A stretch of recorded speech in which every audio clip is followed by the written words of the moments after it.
Hello.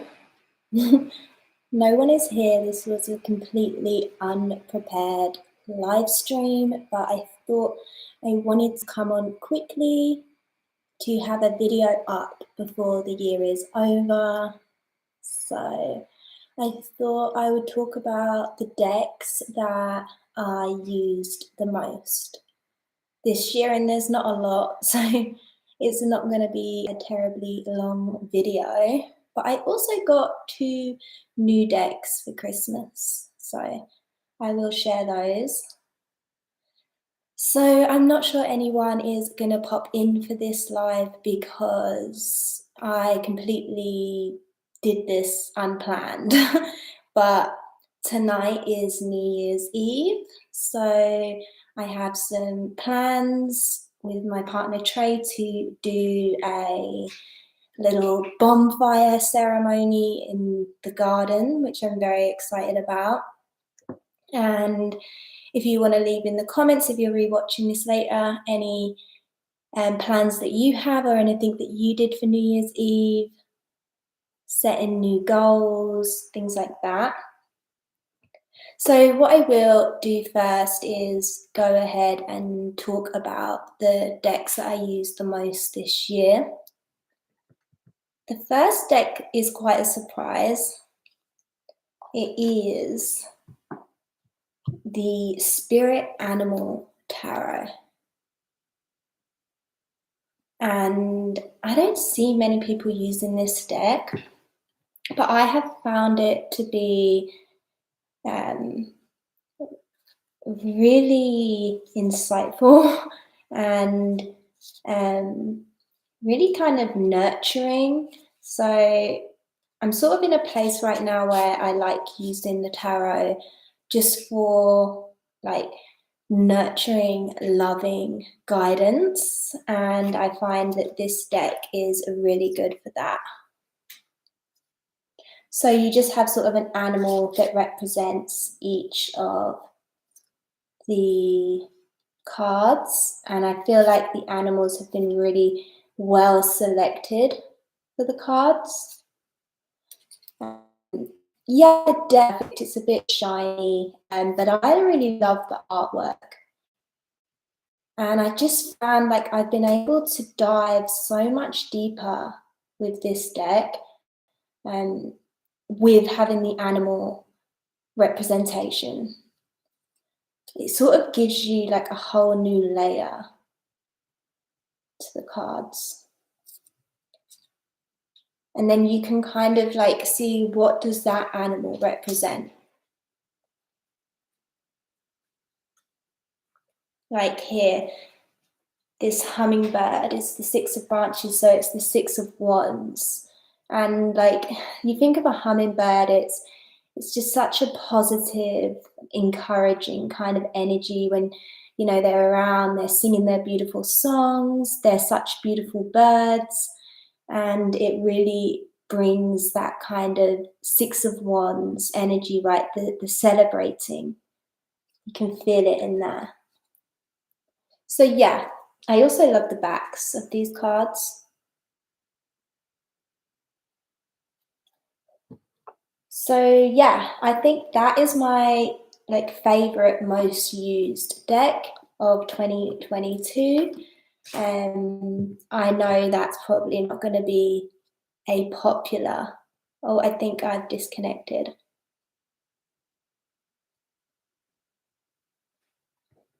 I have an unstable internet connection.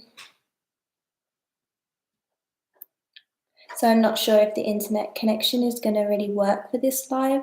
I thought the internet was being fine today. I must have been wrong.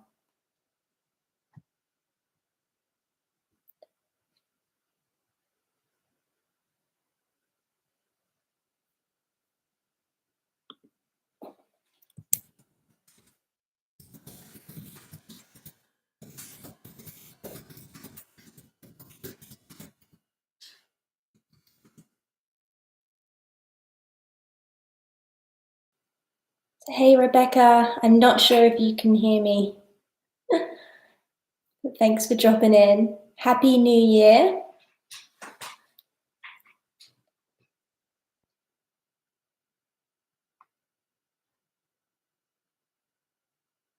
Okay, cool. It's warning me. Hey Lisa, thanks for popping in. Happy New Year to you both. I hope that you're going to have an awesome night and you've got some good goals set for 2023.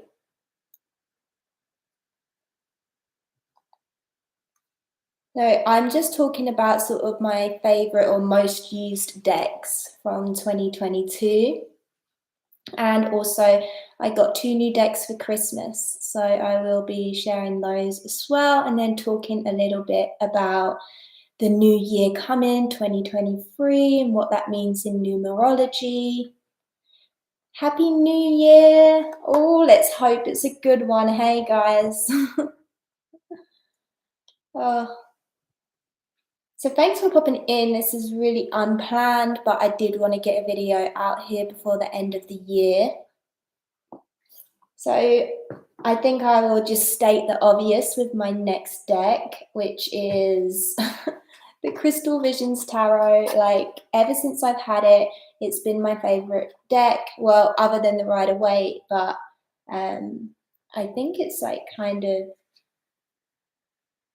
I think I like it as much as the Rider-Waite. I just love this deck so much. It's just like my soul deck, and it's still bringing me beautiful messages, connecting so strong. And I've had quite a few, like for me, I had quite a few new decks in 2022. Like, I'm not a deck collector, but I actually got quite a few new decks at the beginning of the year, and still this is holding up strong. And even the Spirit Animal deck is not a new deck from this year. Yeah, have you got this deck, Rebecca? I love the backs as well. Haven't got the best lighting in here. But it's got fairies in it, it's got dragons in it, it's got beautiful gowns, and yeah, I love it. It also has this unknown card, which I don't know, like, what do you think, Lisa? Have you got Crystal Visions? Don't you just love this unknown card? I often don't like additional cards in my tarot decks, but this unknown card I feel like comes up at like the perfect moments in the perfect placements. And I think it actually tells you a lot, considering it's a card that says it's unknown. It was your favorite for a very long time. Same here. God, I don't know how long I've had this deck. At least 3 or 4 years I've had this deck, and it's still like definitely one of my favorites. It's also really easy to shuffle, and like the pictures are so beautiful and the messages feel very loving. And I really like a gentle tarot deck. Like, I'd like to do shadow work, but I feel like for me, shadow work, it even works better with a gentle teacher. So I like a gentle deck.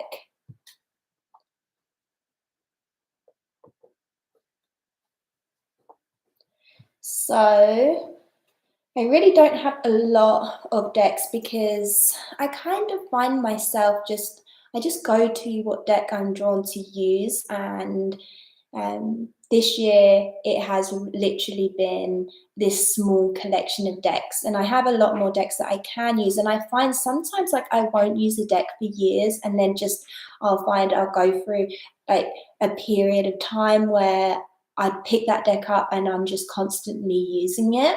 Um, but I definitely find myself always using one of my Rider-Waite Smith decks, and this year I found myself mostly using the Radiant Wise Spirit Tarot. My only gripe with this deck is it's not fun to shuffle. It's a bit big, like thick. The cardstock is a bit thick for me, but I love the coloring on it. I feel like they've done a really good job with I have really bad lighting, so it's not really showing you what I mean about the coloring. it's much darker than it's showing up. The colours are very rich and not yellowy, like the yellows are more like golden, which I really like.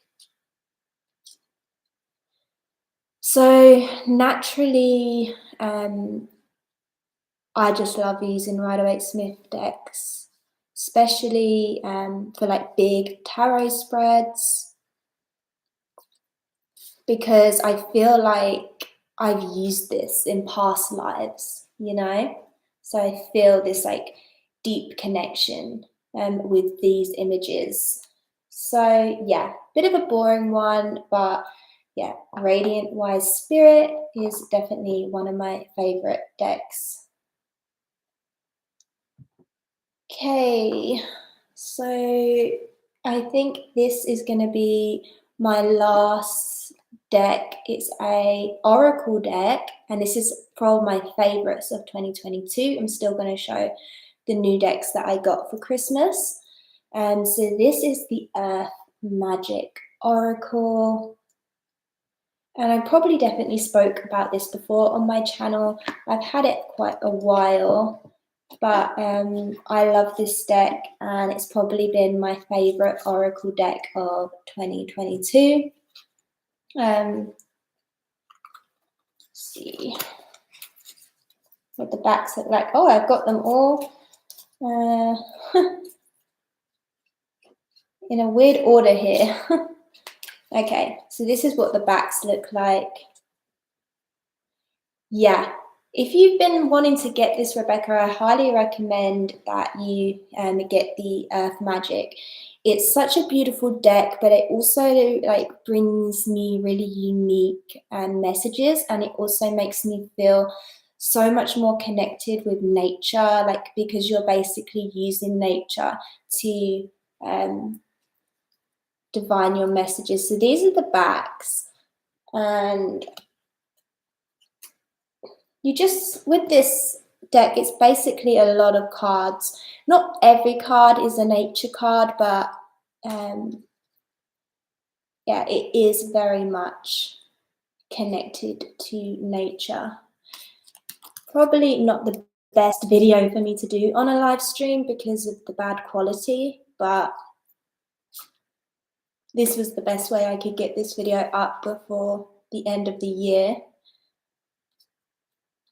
And how I like to work with this deck is I like to sit with the images. So you get the image, which is clouds, and then it will give you another keyword. Like here it says shape shifting. And I feel like just sitting alone with like the thought of clouds being the message, as well as that keyword shape shifting, that you can get a lot just from that. You could journal a lot on that and really dive deep about what message is coming through for you here. But you can also use the guidebook, which is pretty good guidebook, pretty in-depth message on each of the cards. So yeah, Earth Magic is another one of my favorites, and I think that's the last of my favorites. So I just had 4. I just wanted to be honest, you know, I kind of hone in on the decks I'm really into, and then I'll work with those for a long period of time, and I'll just find myself constantly drawn to the same decks. And it's not that I haven't used other decks, I have, but not enough for me to be like, okay, they're going in my most used list. Like these 4 have been my most used.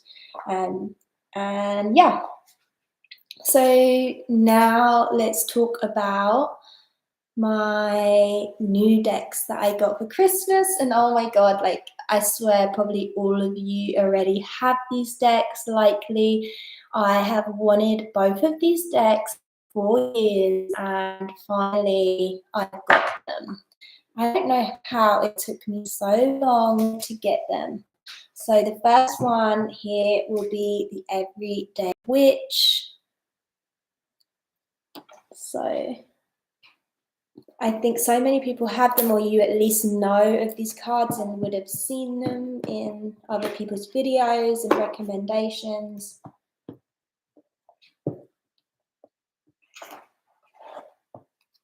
This is what the backs look like.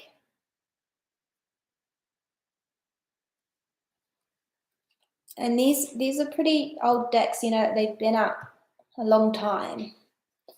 But for me, it's so exciting because I have wanted this deck for such a long time. And what's cool about this one is that, like, obviously it's the Everyday Witch Tarot, so you've got witches in every card. I just think this is so cute, and you also get cats in every card. Just freaking love it. It's so cute. And again, I can't really give you an opinion on it yet because I've not had a good chance to work with this deck yet, but I'm really excited to work with it, and in the future I'm sure I'll have a lot more to say about it, but I am just so happy that I finally got it. I am so happy I have that. And the other good thing is it's got a big fat book. And I love this publishing house, like the way I love the boxes they come in. It's just going to look so great when I eventually build my library and have all my decks in one place. And I feel like this is going to look great on the shelf. So Lisa says, just got the Everyday Witch this week. Yay! So it's not just me, a latecomer to the deck. And it's very beautiful. It is right. And it's just got such a loving, kind of witchy vibe to it, kind of juvenile, but in the best way. And I don't know, I feel like I can like reconnect with the tween witch within me with this. Like, I'm very excited to use it. So have you started working with it, Lisa? Are you enjoying working with it?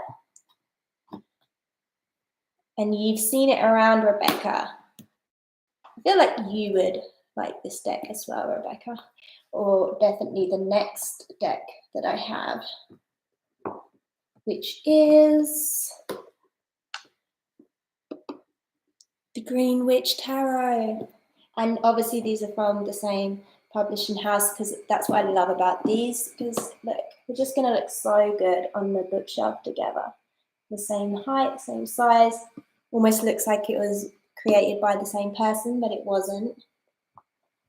And so the Green Witch Tarot was the second deck that I got for Christmas, and I was so happy because, again, this has been on my list for so long. I've wanted it for so long, and I get so envious when I saw other people who had both of these decks. So I'm really happy that I've got it. And again, this comes with a good chunky guidebook. And this is a bit different because all of the major arcanas are renamed. So it might take a little while to get used to that, but they are numbered. So I'm going to know what every card is because obviously I know all the numbers of the major arcana. So that's not too much of an issue. And I kind of like what they've done. Feels like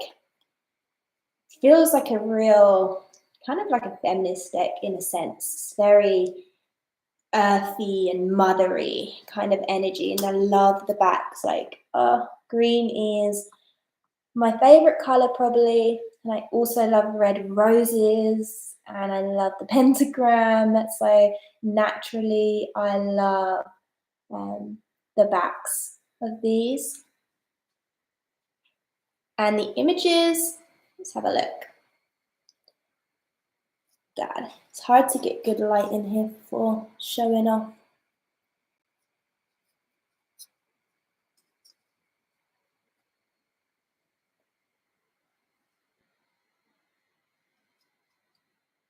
Yeah, I think they're so pretty. And there is something quite similar about these two new decks that I have, but I definitely am getting a very different energy. I feel like this deck is definitely more mature, and it is kind of like giving me a different way to look at the cards as well. I feel like the meanings of the cards are depicted very different in this deck. If you have this deck, you'll know what I mean. Like, for example, this Three of Swords card. Like, it doesn't look like that usual agonizing heartbreak, right? I guess the idea of this card is more that, um, you know, this is a very rundown cottage. So I guess it's sort of like, can I embrace this new challenge in a sense? And this could be hard, taking on something that's difficult. So I like the different approach that this deck is taking with the tarot meanings, because it's kind of challenging me, because sometimes I can be a bit on autopilot. I hate to admit it, but with doing readings, it's sort of like I know what that card means, and I just sort of go off memory, go off what I've learned over my years of reading tarot, instead of really taking in the image. And I had started to notice this about myself this year. So that's why earlier I said the spirit animal tarot has been a really good teacher for me this year, because it makes me look at the meanings of the card completely differently, because it's being represented by an animal. So then I'm taking in, what is this animal teaching me, rather than just the typical meanings of the cards, right? So, like dog for the Ten of Pentacles, dog is that loyal animal and man's companion, right? So, how can I incorporate that into what I know the Ten of Pentacles to mean? So, yeah, Rebecca, the spirit animal is a great deck. Yeah, it really is, and I think it's I don't really see many people talking about it. And I know, like, I used to even have quite strong opinions about animal decks, like when it's just animals, no people. But I've had a real turnaround with that with this deck this year, because I realized that it helps me approach the cards differently and look at the cards in a completely different way. And that is something that I really can see myself continuing to do with this deck. Okay, it's not in the sense of animals, but with this Green Witch Tarot. But like I was just saying with this Three of Swords card, how different it is depicted, and how that's really going to challenge the way that I look at it, and draw me more into the image, because tarot is just such a beautiful art form, right? And I just think, like, when you're doing a lot of readings and stuff, it can just, you can sometimes forget that. Like, I hate to admit it, but sometimes you're just so focused on receiving the message that you can sometimes skip over the images. So when they're really, different, then they can really challenge you in that place. So Lisa said, Green Witch is still on my wish list. Love it. Yeah, I highly recommend it, especially if you like the cardstock and the box style of the Everyday Witch Tarot. Then definitely get the Green Witch, because yeah, like, I think it's got great cardstock. I really like this kind of cardstock that I can just do, your typical ripple shuffle, and look, it shuffles so easy, and I really enjoy that in a deck. So, and also, like I was saying, like I think it does challenge you to look at the cards different. And I also think that it's like kind of nurturing and loving, and I get a real like mothering energy from this deck. And I did do a deck interview with this deck. I haven't done one yet with this. I'm planning on doing that probably tomorrow, but I did one with the Green Witch. So it's where I sort of sat down with the deck and like basically interviewed the deck on what this deck's going to teach me, and the lessons that it has for me. And I just put up what cards I got. And that's what was interesting, is one of the cards that came out was the Empress. And one of the first things I thought when I looked at this deck was, this is giving me really like feminine, mothering, nurturing energy. Like that's the vibes I was getting of it. So one of the cards was the Empress, and that was for what am I ready to embrace and step into with this partnership. And for that question, I got the Empress. So that was really cool. And I also got the Ten of Cups as one of the cards. And that was for how do you offer and deliver wisdom? So how does this deck offer and deliver wisdom? And I got the Ten of Cups. So like, you know, the Ten of Cups, it makes you feel like that feeling of completeness and love, and like to feel emotionally full, emotionally fulfilled, right? Because it's the cups, it's the emotions, and it's the 10. And 10 for me is like completion, right? Well, 9 is completion, but 10 is like, okay, I know I have everything I need and I'm ready to embrace the new, right? And that is emotionally in a good way. And you know, I was saying earlier in this stream how I'm really sort of looking to the tarot now more for like guidance than I am predictions, because I find there's so much more like wisdom to be gained from that kind of reading rather than like prediction kind of readings. So Rebecca says, it's a soft energy. I feel definitely like exactly, Rebecca. So you got the D&D Tarot and the Life Purpose Oracle this year. Looking forward to working with them more. Oh, have you done a video on those yet? Because I would love to see those decks. I don't have either of them. But the Life Purpose Oracle sounds like powerful. Just that name alone. So yeah, those are my new decks, and yeah, let me know, do you do deck interviews with your decks, and do you find that, you know, later down the line that it really worked out that way, it worked out how you was seeing it in the first spread you did with it, how you were seeing the connection going, did it go that way? I cannot get my words together today.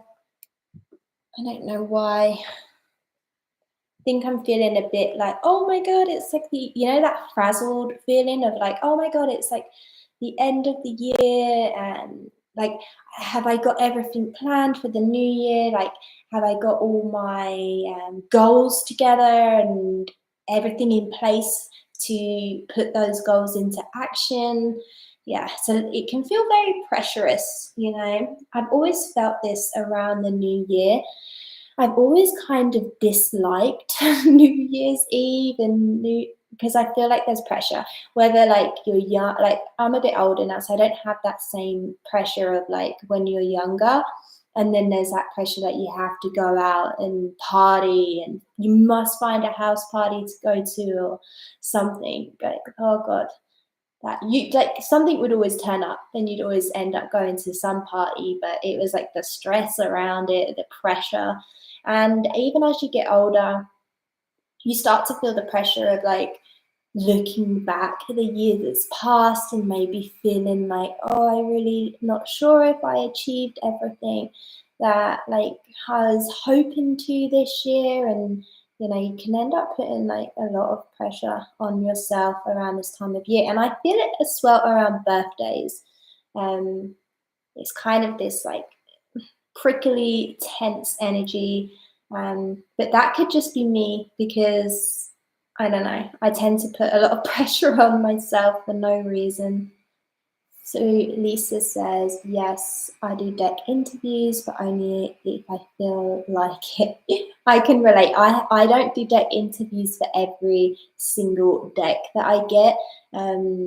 But I've been feeling like I definitely want to with these decks. Lisa, that feeling that you get when you get a deck and you just know this is going to be a deck that I'm going to be using a lot, I feel like that with these two new decks. So um, but it is helpful, yeah. And Rebecca says, I rarely do deck interviews. It's more of a trial over time. And if I don't vibe, I give it to someone else. Well, yeah, I've definitely done a few deck swaps in my time where, yeah, I'm just not vibing with a deck, however hard I try. And definitely, um, I always find actually though when I do deck swaps, I end up getting a deck in return that I love. Like actually, every time I've done that in return, I've got a deck that I love. So it's always been worth it, and kind of like that person wanted the deck you didn't want, right? So.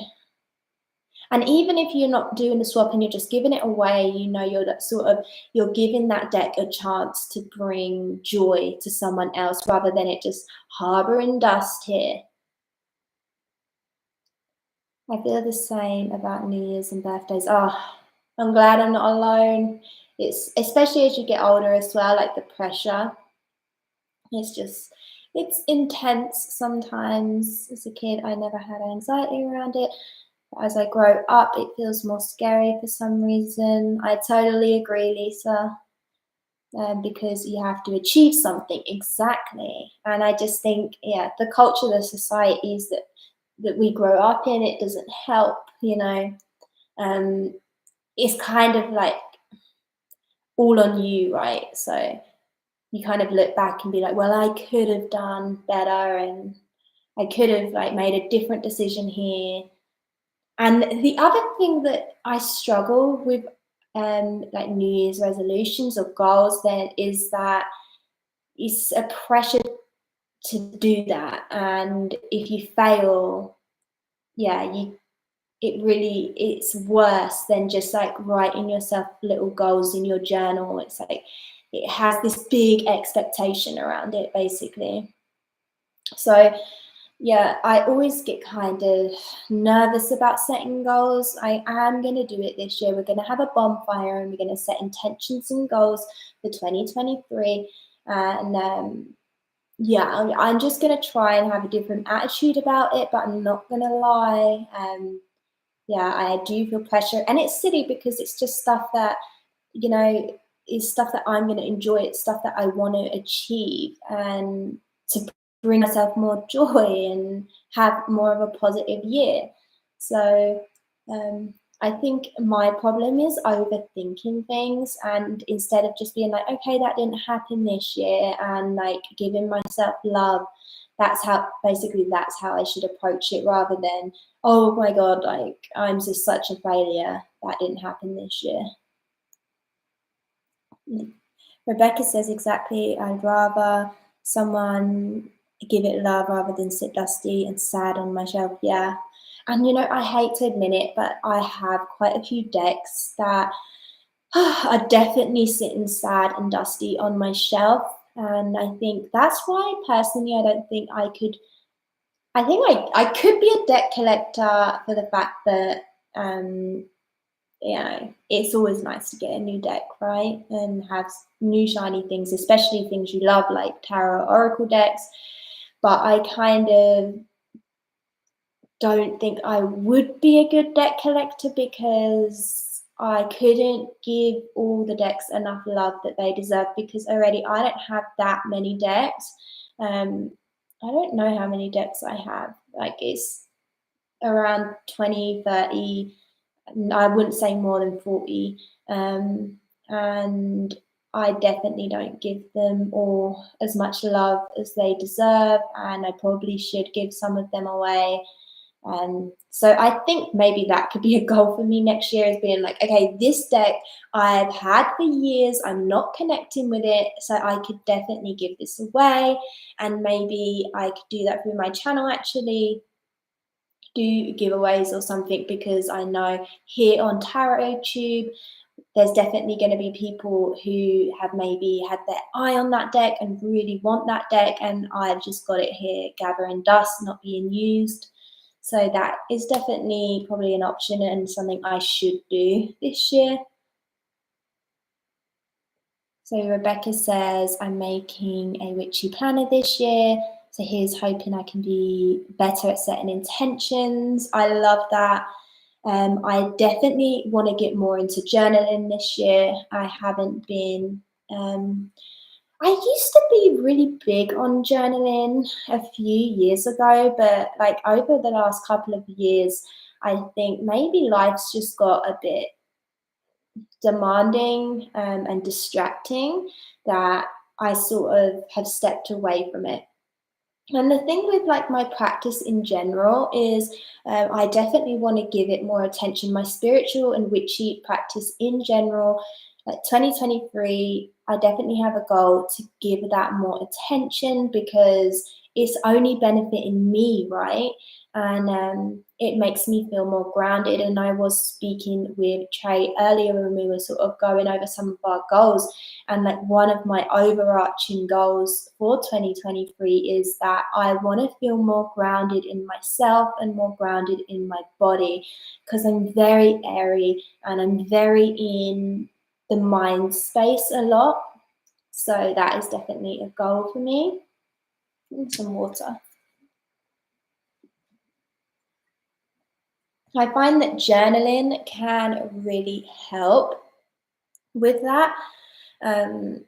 Because you're sort of putting all those thoughts that are floating around in the mind space down on paper, and and then it kind of clears space. It kind of removes that.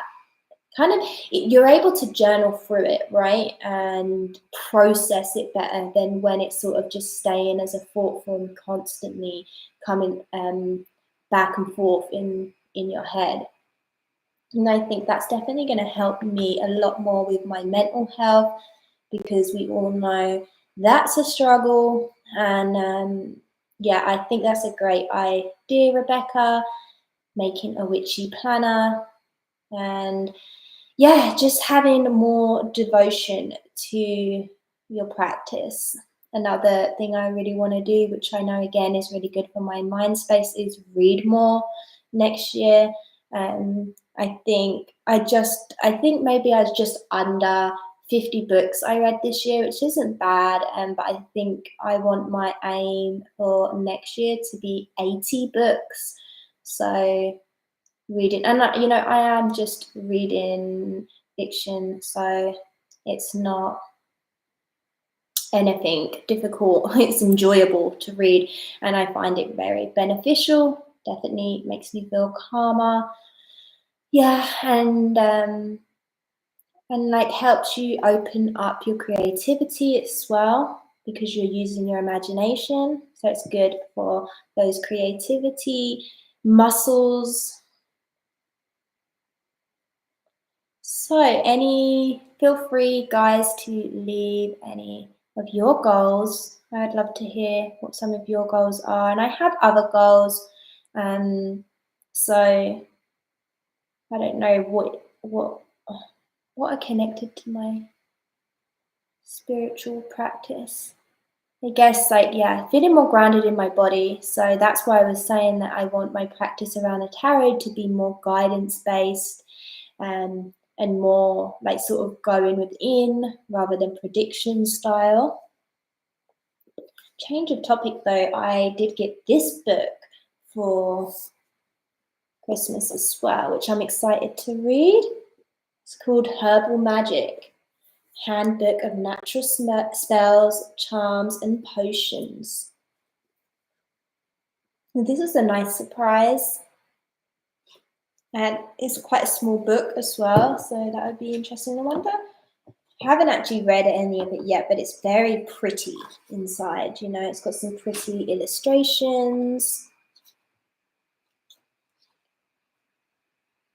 And as you probably know, that I have been getting really into gardening.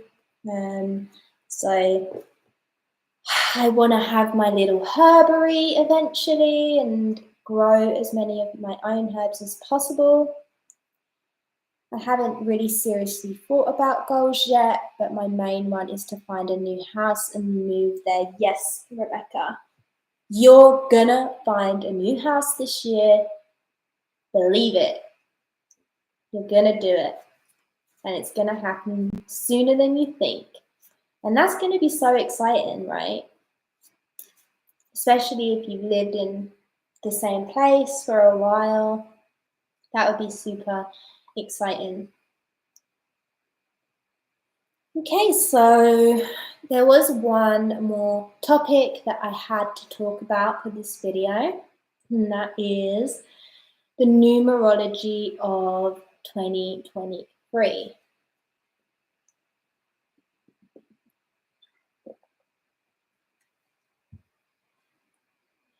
So 2023 is a 7-year. And I did a video recently on number 7 in the tarot. So definitely check that out in my numerology playlist just to get an idea of 7 energy and just think, what do I know of 7 in the tarot? And that's going to really help you connect with the energy of 7. And we all have our own personal connections with each number. So sort of tuning out maybe what you've learned, but more what I've experienced, say, with certain cards and numbers, right? The other thing that you do have is your own personal year number. So that is your day of birth. So say you're born on like the 1st of January and then you have your year, right? And adding all those numbers up would give you your life path number. So if you think, if you're born on the 1st of January, that's 1. January is the 1st of the month, that's 1 plus 1 is 2. And then you have the year, and 2023 is a 7. So that would be a 9, because 7 plus 1 plus 1 is 9. So your personal year number would be 9, but the collective year number is 7, because that's 2023. 2 plus 2 plus 3. So yeah, it's a 7-year. This is a real year of like diving deep into something, diving deep into an interest that you have, into knowledge. It's a year of sort of like kind of taking the lead in the sense of making decisions for yourself. So this is what you're going to be seeing more in as a whole, in the collective. And then on a personal level, you're going to have your personal year number. Like my personal year number is 4. So it's sort of like 4 is going to be, is 4, 22, 4.